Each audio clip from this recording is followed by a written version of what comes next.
Hey, what's going on, guys? The Horror Man back with 3 from me for July 2023.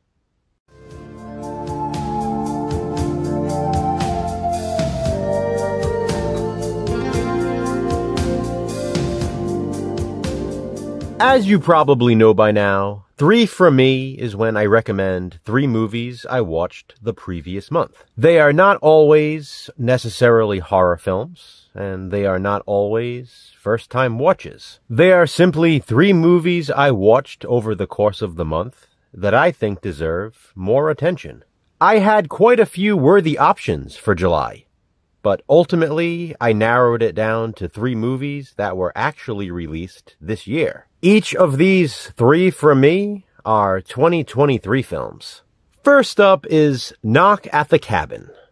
This is the newest film by M. Night Shyamalan, and many people hear that name and avoid the movie. It's a shame. It seems that some people get annoyed by the twists. Yet oddly, when Knock at the Cabin was released, people were complaining about the lack of a twist. It's just another example of viewers not knowing what the hell they want. As for me, I loved Knock at the Cabin.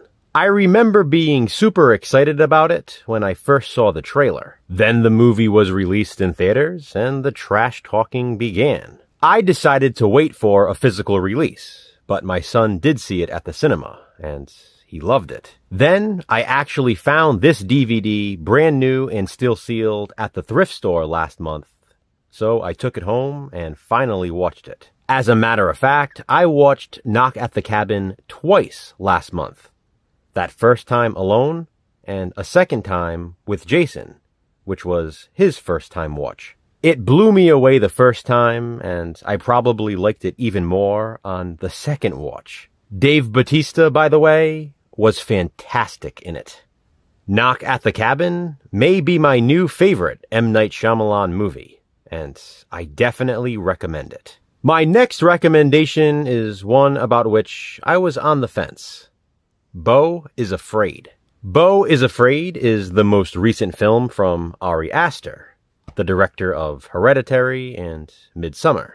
The reason why I considered not including this in 3 from me is because I can't really recommend it for everyone. I know there are people who will absolutely have issues with this, because some people just don't have the attention span. Beau is Afraid is a 3-hour movie, and it's one to which you have to dedicate your whole attention. I don't recommend putting this on and then playing on your phone, whether you're scrolling through social media, answering text messages, whatever. If you're going to watch Beau is Afraid, then watch it. Regardless, I'm sure there will still be people who just don't get it. There is a lot to take in this film, and those who do get it, I think, will appreciate it. Like Knock at the Cabin, I also watched this movie twice last month. Once alone, and then once again with Jason. Despite the long runtime, I found myself wanting to return to it sooner than later. The first hour or so is some of the most anxiety-inducing footage I've ever seen. And I also want to mention there's some great nudity from Parker Posey. That was a nice surprise. Like I said, Beau is Afraid won't be for everyone, but I hope you give it a chance, because I'd love to hear your thoughts if you do. And my last recommendation for the month of July is Subspecies 5, Bloodrise. By the way, how do you pronounce it? Subspecies or subspecies? Either way is correct, but the funny thing is, for some reason, I grew up calling these movies subspecies, yet I called the Species movies Species. Who the hell knows why? I'm just curious as to how you pronounce it. Subspecies 5, Bloodrise, was probably one of my most anticipated horror sequels ever. I've been wanting this movie for 25 years. Back in 1998, when Subspecies 4 was released, I couldn't wait for the next one. And that's when the script for Subspecies 5 was written, back in 1998. The amazing thing is, After 2.5 decades, this movie still feels like a classic subspecies film. Jason and I also watched this together because we were both equally excited. My wife is still dying to watch it, by the way. She's a huge Subspecies fan. Ted Nicolau returned as the writer and director. Anders Hove came out of his acting retirement to reprise his role as Radu.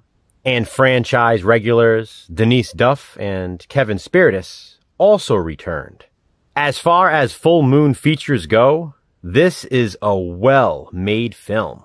And for those of you unaware, Subspecies 5, Bloodrise, is a prequel, and it's actually the 6th film in the franchise. Anyone out there who has ever argued Vampire Journals isn't officially part of the franchise is proven wrong with this one. I cannot express how impressed I was with this, and I hope you will be too. Seriously, don't sleep on this. Subspecies 5 is exactly what Subspecies fans have been waiting for. So there they are.